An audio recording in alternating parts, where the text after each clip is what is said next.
प्यारे विद्यार्थियों, नमस्कार। मैं सवय सिंह आपका स्वागत करता हूं। आज प्यारे विद्यार्थियों, हम इस चैप्टर के बदौलत पढ़ने वाले हैं the time sequence of history. The time sequence of history ये जो चैप्टर है साथियों, ये आपके चाहे कला वर्ग हो, चाहे बायोलॉजी आदि अर्थात साइंस के लिए भी बहुत ही इंपॉर्टेंट चैप्टर है। मेरे हिसाब से साइंस अर्थात बायोलॉजी जो जीव विज्ञान है उसकी शुरुआत यहीं से मानी जाती है। ये जो चैप्टर आज हम पढ़ने वाले हैं इसे अपनी साधारण लैंग्वेज में कालक्रम के नाम से जाना जाता है कि कालक्रम समय जो है अपने क्रम के साथ में आगे बढ़ा और किस समय से इतिहास पढ़ा जाना शुरू हुआ है उसके बारे में जानकारी लेते हैं हम। The time sequence of history, इसे कालक्रम के नाम से भी जाना जाता है। हर बार कोई ना कोई कंपटीशन हो इससे सवाल जरूर पूछे जाते हैं। मेरे मानने में कई बार सवाल इससे पूछे हैं क्योंकि इसमें बहुत सारी चीजों की जानकारी सबमिट है। शुरू करने जा रहा हूं the time sequence of history. सुनिए, the time sequence of history, इसका जो पहला चैप्टर है यह 3 कड़ियों के रूप में पढ़ा जाता है। The time sequence of history, इसकी पहली जो कड़ी है इसे प्री हिस्टोरिकल पीरियड के नाम से जाना जाता है। प्री हिस्टोरिकल पीरियड जिसे प्राग ऐतिहासिक काल के नाम से जाना जाता है और प्राग ऐतिहासिक काल जो है इसे पत्थरों का काल भी कहते हैं। पत्थरों का काल से क्या है कि इस काल के अंदर जो मानव था इसने अपने जरूरत से संबंधित जितने भी आवश्यकता अनुसार जो वस्तुएं हैं उनमें सर्वाधिक यूज लिया है पत्थरों का। इस कारण इसे पाषाण काल के नाम से भी जाना जाता है। इसे पत्थरों का युग भी कहा जाता है। बात करते हैं प्री हिस्टोरिकल पीरियड जो है इसका समय, तो समय इसका बताया जाता है आज से लाखों वर्ष पहले की बात है। ये बताई जा रही है जिसके अंदर इस काल अवधि के दौरान इस पृथ्वी के ऊपर, अपनी जो पृथ्वी है इस पर किस किस प्रकार के जानवरों का प्रादुर्भाव पृथ्वी पर था ये भी हम जान लेते हैं। बात करते हैं प्री हिस्टोरिकल पीरियड जो है इस समय तत्कालीन समय पृथ्वी के ऊपर कैसे जानवरों का प्रादुर्भाव था। तो साथियों मैं आपको बताना चाहूंगा कि उस समय पृथ्वी के ऊपर भारी भरकम शरीर वाले जानवरों का प्रादुर्भाव हुआ करता था जो हिंसक जानवरों की श्रेणी में आते हैं।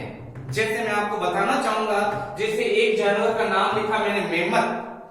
साथियों आपने हॉलीवुड की एडवेंचर मूवीज के अंदर इस प्रकार के जो जानवर देखे होंगे। आपने देखा होगा कि दिखने में बिल्कुल हाथी जैसा भारी भरकम रूप, लेकिन अपना जो हाथी है इसे एग्जैक्ट डबल वेट में हुआ करता था मेमथ। हाथी के शरीर पर, संपूर्ण शरीर पर बाल नहीं, लेकिन मेमथ के संपूर्ण शरीर के ऊपर बाल हुआ करते थे। तो एक जानवर मैंने बताया आपको मेमथ और दूसरा जानवर था डायनासोर। हालांकि 65 लाख वर्ष पहले डायनासोर का इस पृथ्वी से हास हो गया था, विनाश हो गया था, लेकिन उस समय तक डायनासोर का भी प्रभाव पृथ्वी पर जरूर रहा होगा और डायनासोर के कंकाल जगह जगह पर मिले भी हैं। जैसे अपने राजस्थान के जैसलमेर के अंदर एक फॉसिल पार्क, जीवाश्म पार्क बनवाया गया जहां पर आपके डायनासोर के कंकाल भी मिले हैं। आगे बढ़ते हैं कि टाइम सीक्वेंस हिस्ट्री के अंदर प्री हिस्टोरिकल पीरियड जो काल जो हम पढ़ने जा रहे हैं, इस काल के अंदर मनुष्य अर्थात मानव की क्या दशा रही होगी। तो मैं आपको बताना चाहूंगा कि इस काल के अंदर जो मानव अर्थात जिसे होमो कहा जाता है, मानव जो है ये सभ्य नहीं था। अपने ही साथियों का मांस यानी शरीर का पार्ट्स निकाल कर खा जाना, कच्चा मांस खाना, ना खाने का, ना पीने का, ना रहने का उसे कोई होश था। इसके कारण इसे असभ्य मानव की श्रेणी में रखा जाता है। इस काल के अंदर मानव असभ्य था। इस काल में चूंकि अब हम बात करते हैं कि प्री हिस्टोरिकल पीरियड जो है इसे इतिहास की श्रेणी में रखा जाता है कि नहीं रखा जाता है। तो सुनिए, इतिहास किसे कहते हैं? इतिहास उस चीजों से लिया जाता है जिसका कोई लिखित साक्ष्य जो पढ़ा जा चुका हो, जिसके बारे में पढ़ा जा चुका हो, वहीं से इतिहास की शुरुआत मानी जाती है। तो मैं आपको बताना चाहूंगा प्री हिस्टोरिकल पीरियड जो है इस काल में न भाषा बनी अर्थात भाषा का विकास नहीं हुआ, न भाषा बनी और न ही लिपि बनी। तो इतिहास आएगा कहां से? चूंकि भाषा और लिपि बनाने वाला मनुष्य स्वयं एक असभ्य मानव था। इस काल में न भाषा बनी और न लिपि बनी, इसके कारण इस काल को out of India, out of history रखा जाता है, इतिहास की श्रेणी से बाहर रखा जाता है। पुरातात्विक जो भी पुरातत्वविद हैं, ये पुरानी वस्तुओं के ऊपर ही अपनी मनोदशा जाहिर कर सकते हैं प्री हिस्टोरिकल पीरियड या फिर पाषाण काल के बारे में। साथियों, प्री हिस्टोरिकल पीरियड जो पाषाण काल है, इसे इस काल में मनुष्य के बारे में भी पढ़ना बहुत जरूरी है। तो बताना चाहूंगा साथियों, प्री हिस्टोरिकल पीरियड के अंदर जो मानव था या मानव जो अपने को पढ़ना है, संपूर्ण डिटेल में आपको मानव की पढ़ाता हूं कि मानव को कितनी श्रेणी में बांटा गया है, मानव को क्या कहा जाता है, मानव की खोपड़ी सर्वप्रथम किस घाटी में मिली है, मानव का प्रादुर्भाव यानी जन्म कहां और कब हुआ था, यह भी आपको मैं बताना जरूर बताऊंगा। और साथ ही हम जानेंगे कि मनुष्य की प्रारंभिक से लगाकर अब तक कितनी कंडीशन के अंदर विकास हुआ, कर्मिक विकास हुआ है, उसके बारे में भी हम जरूर बात करेंगे। सुनिए, मानव जिसे होमो के नाम से जाना जाता है, मानव जो है इसका प्रादुर्भाव पृथ्वी पर 56 लाख वर्ष पहले बताया जाता है। 56 लाख वर्ष पहले इस धरती पर मनुष्य की उत्पत्ति हुई। और यह सवाल भी पूछा जाता है कि मनुष्य की उत्पत्ति वर्तमान किस देश से मानी जाती है, तो मैं बताना चाहूंगा अफ्रीका। अफ्रीका के अंदर एक घाटी है जिसका नाम है, एक वन प्रदेश है जिसे आपके तंजानिया के नाम से जाना जाता है, वहीं से मानव की उत्पत्ति बताई जाती है। बात करते हैं कि मनुष्य के गले का विकास कब हुआ और उसने अपने साथी को आवाज दी, तो बताना चाहूंगा कि मनुष्य के गले का विकास आज से 2 लाख वर्ष पहले हुआ था। अब हम बात करते हैं मनुष्य से संबंधित, मनुष्य का जो नर कंकाल है उससे संबंधित सबसे पहले पुरातत्वविदों को कौन सी वस्तु खुदाई के दौरान हाथ लगी है, तो मैं बताना चाहूंगा कि सर्वप्रथम मनुष्य की खोपड़ी हाथ लगी है और खोपड़ी के आधार पर ही मनुष्य का वर्गीकरण किया जाता है। बात करते हैं कि मानव की जो खोपड़ी है सर्वप्रथम कहां से प्राप्त हुई, तो बताना चाहूंगा साथियों, पुरातत्वविदों की खुदाई के दौरान नियंडर घाटी जो पड़ती है जर्मनी में सर्वप्रथम मनुष्य की खोपड़ी प्राप्त हुई है। और मनुष्य की खोपड़ी के ऊपर सबसे ज्यादा जो डिटेल लिखने वाला है उसका नाम है चार्ल्स डार्विन। चार्ल्स डार्विन जो है, इसने अपनी पुस्तक का नाम on the origin of species में मनुष्य की खोपड़ी से संबंधित सारे व्यक्तिगत डिटेल इसने मनुष्य की खोपड़ी से संबंधित इस पुस्तक के अंदर लिखी और लोगों को मानव का कर्मिक विकास जानने में हेल्प मिली। अब हम बात करते हैं कि मनुष्य की खोपड़ी के आधार पर या फिर उस संपूर्ण शरीर के आधार पर मनुष्य को प्रारंभिक मनुष्य से लगाकर अब तक के मनुष्य को कितने काल खंडों में बांटा गया है, तो बताना चाहूंगा कि मानव जो है इसे 3 रूपों में पढ़ा जाता है। नंबर 1, मानव का सबसे प्रारंभिक रूप होमिनिड, दूसरा रूप होमिनाइड और तीसरा रूप जो देखने को मिलता है उसे होमो सेपियंस के नाम से जाना जाता है। बात जान लेते हैं कि होमिनिड जो मानव था उसकी कुछ विशेषताएं क्या क्या थी, तो सुनिए आप, होमिनिड जो मानव हुआ करता था असभ्य मानव था। अब उसे पता नहीं था कि मेरे 2 हाथ हैं, 2 पांव हैं, वो पशुओं की भांति दौड़ लगाता अर्थात चौपाया, उसे वो अपने शरीर के अंगों से भी अनभिज्ञ था। तो इसकी पहली जो विशेषता है कि वो चौपाया था। दूसरी जो विशेषता है कि उस समय के मानव के संपूर्ण शरीर के ऊपर बाल था और दिखने में वो बिल्कुल चिंपांजी के समान दिखाई देता था। आज अर्थात आधुनिक मानव से उस मानव जिसे होमिनिड कहा जाता है, इसका जबड़ा मनुष्य से काफी बड़ा था, बड़े दांत थे और जबड़ा सटीक न होने के कारण इसे होमिनिड श्रेणी में रखा जाता है। बात करते हैं कि होमिनिड श्रेणी के जो मानव थे उनका प्रमुख कार्य क्या था, तो सुनिए, ये मानव जिसे होमिनिड कहा जाता है केवल और केवल अपनी उदर पूर्ति का ही कार्य करते थे, अर्थात पेट भरने, और पेट भरने के लिए वो शिकार किया करते थे। सवाल पूछा जा सकता है कि प्रारंभिक मानव के जो औजार हैं वो किस टेक्निक में बने हैं, किस तकनीक से बने हैं? तो सुनिए आप, होमिनिड जो मानव है इसके औजार पंच ब्लेड तकनीक के आधार पर बने थे, और पंच ब्लेड तकनीक जो है इसमें जो औजार बने हैं जिसमें लकड़ी का भी यूज लिया गया है और हड्डियों का भी यूज लिया गया है, साथ ही लाइमस्टोन अर्थात पत्थर जो है इसका भी यूज लिया जाता था इनके औजारों में। तो होमिनिड के साथियों हमने विशेषताएं पढ़ ली है। मानव के क्रमिक विकास में आगे बढ़ते हैं, बात करते हैं होमिनाइड की। होमिनाइड जो श्रेणी का जो मानव है, अब इस मनुष्य के शरीर का क्रमिक विकास हुआ, विकास के साथ में उसे थोड़ी सी समझ भी आई, समझ ये आई कि इस मनुष्य को अब पता चल गया है कि अब मैं 4 पैरों की जगह 2 पैरों पर तेज दौड़ सकता हूं, और उसे ज्ञात हो गया कि मेरे 2 हाथ हैं और 2 पांव हैं। नंबर 1 विशेषता हमने पढ़ ली। नंबर 2 दूसरी विशेषता कि इस मानव के संपूर्ण शरीर से धीरे धीरे बाल गायब होने लगे। अब जानवर से मनुष्य एक मनुष्य श्रेणी में प्रवेश करने लगा, संपूर्ण शरीर से बाल उसके गायब होने लगे। नंबर 3 तीसरी विशेषता कि होमिनिड का जो जबड़ा बड़ा था, अब वो जबड़ा ठिकाने आने लगा और उसमें मनुष्य रूपी लक्षण दिखाई देने लगे। ये 3 रूपों में मैंने आपको इसकी डिटेल बता दी है, विशेषता बता दी।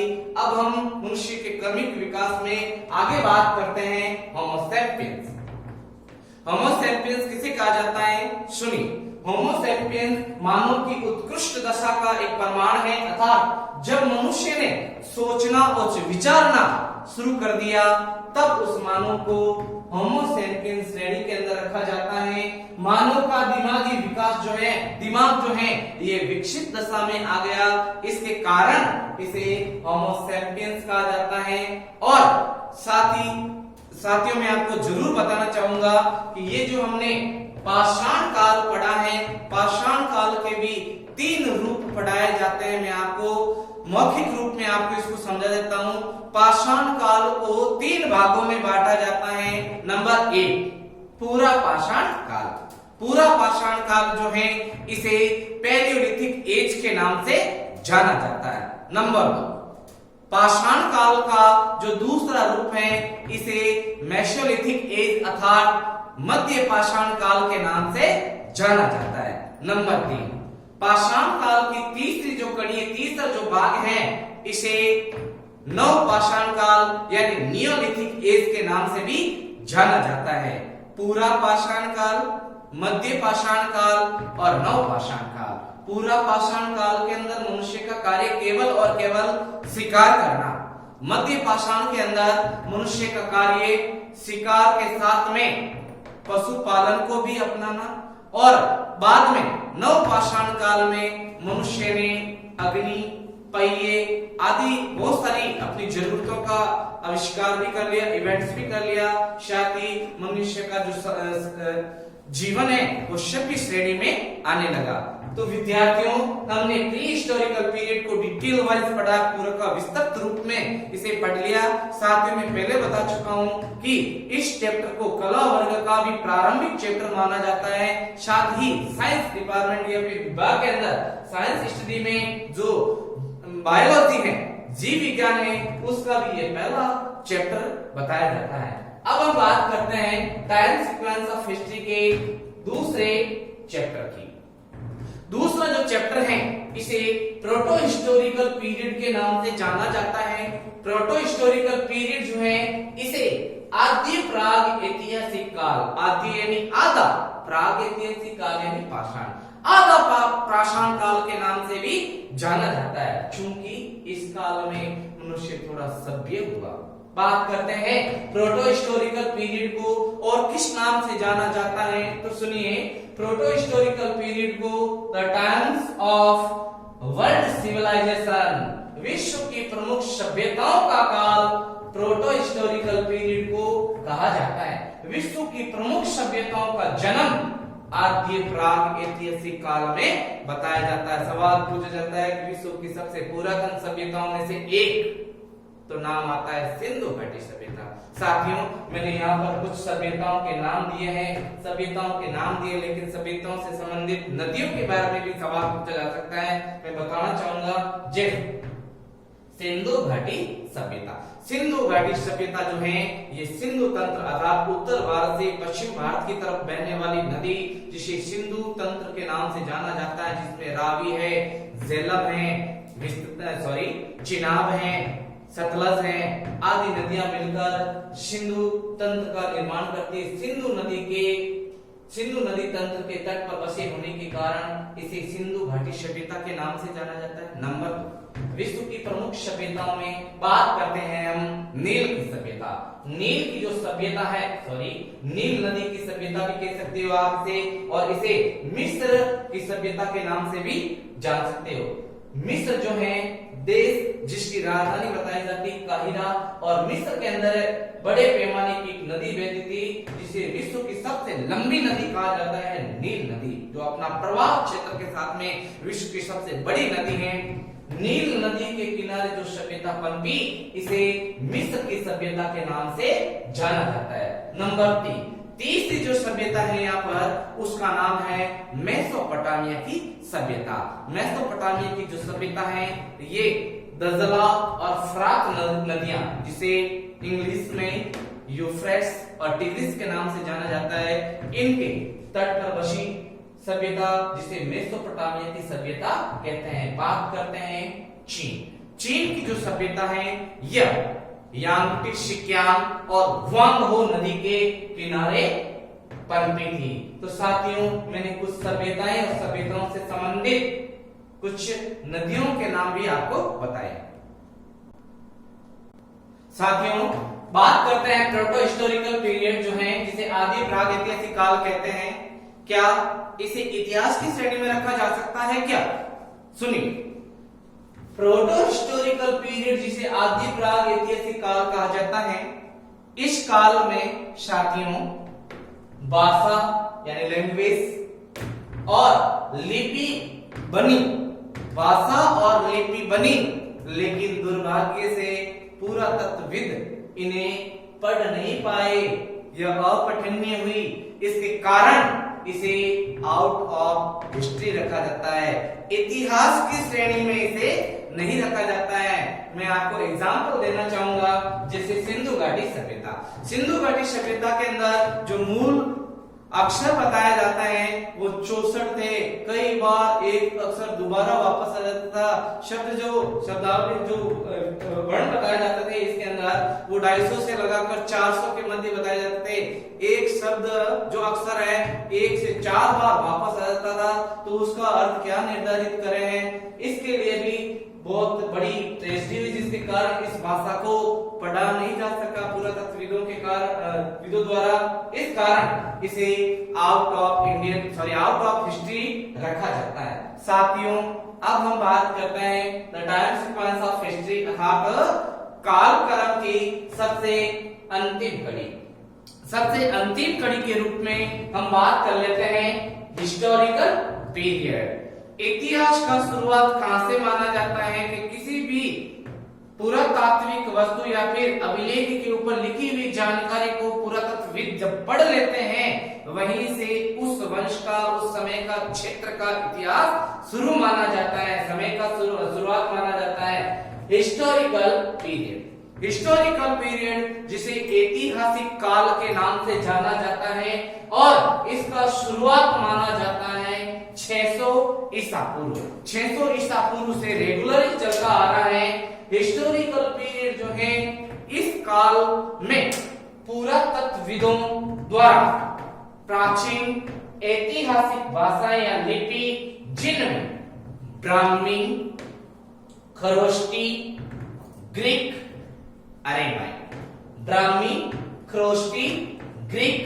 अरेमाइक आदि भाषाओं को पुरातत्वविदों ने पढ़ लिया था। और ये जो भाषाएं हैं, ये भाषाएं यूरोपियन पुरातत्वविदों के द्वारा पढ़ी गई थी और बताना चाहूंगा कि 1837 ईस्वी के अंदर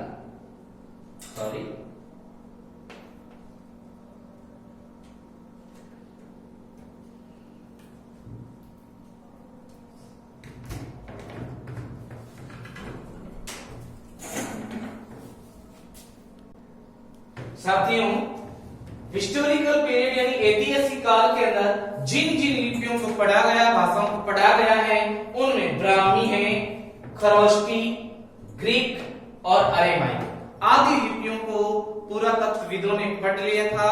मैं भारतीय इतिहास का एक एग्जाम्पल आपको सामने रखना चाहूंगा कि अगर हम इंडियन हिस्टोरिकल डायनेस्टी पढ़ते हैं, साम्राज्य पढ़ते हैं, जैसे हर्यक वंश है, सेसुनाग वंश है, नंद वंश है, मौर्य वंश है, आदि वंश का शुरुआत उस समय से शुरू माना जाता और उनकी ऐतिहासिक जानकारी विभिन्न पुरातत्वविदों द्वारा पढ़ ली गई। एग्जाम्पल के तौर पर मैं आपको जरूर बताना चाहूंगा मौर्यकालीन इतिहास। मौर्यकालीन इतिहास जिसमें ब्राह्मी और खरोष्टी भाषा में बड़े पैमाने पर अभिलेख लिखे गए और इन अभिलेखों को पढ़कर इसे इतिहास की श्रेणी में रखा गया था। अगर बात करें रिलीजन ऑफ इंडिया, इसमें प्रारंभिक रूप से जैन धर्म, बौद्ध धर्म आदि धर्मों की जितनी भी ऐतिहासिक जानकारी या साक्ष्य हैं, उनको भी पुरातत्वविदों ने पढ़ लिया और यहीं से इतिहास की शुरुआत मानी जाती है। भारतीय इतिहास जो है, इनमें कालक्रम के अनुसार अगर हम पढ़ना चाहे तो सबसे पहले आता है सिंधु घाटी सभ्यता। सिंधु घाटी सभ्यता के बाद में आता है वैदिक सिविलाइजेशन। वैदिक सभ्यता के बाद में आपके आता है महाकाव्य काल। उसके बाद में आता है महाजनपद काल। महाजनपद काल के बाद में the dynasty of Indian history, Bharat के प्रमुख वंश हमें पढ़ने को मिलता है, जिसमें हर्यक हैं, सेसुनाग हैं, नंद हैं, मौर्य हैं। मौर्य के बाद में सुंग हैं, सुंग के बाद में कण्व, गुप्त, वर्धन, गुर्जर प्रतिहार, राजपूत काल, मिडवेवल यानी मध्यकालीन इतिहास जिसमें तुर्क और अरबों के आक्रमण, उसके बाद में सल्तनत काल जिसमें गुलाम वंश, तुगलक वंश, खिलजी वंश, गुलाम वंश, खिलजी वंश, तुगलक वंश, सैयद वंश, लोधी वंश, ये सल्तनत काल के बाद में मुगल काल और मुगल काल के बाद में आधुनिक भारतीय इतिहास शुरू हो जाता है, जिसमें ब्रिटिश रूल्स इन इंडिया भी पढ़ने को मिलता है, भारत के प्रमुख दार्शनिक भी पढ़ने को मिलते हैं, समाज सुधारक भी पढ़ने को मिलते हैं, the biography of Mahatma Gandhi भी पढ़ना पड़ता है और जितने भी भारत के अंदर जो स्ट्राइक मूवमेंट हुए हैं, आंदोलन भी हमें पढ़ने को मिलते हैं। साथ ही भारतीय किसान आंदोलन, प्रजामंडल आदि का भी पढ़ने को मिलता है। धन्यवाद।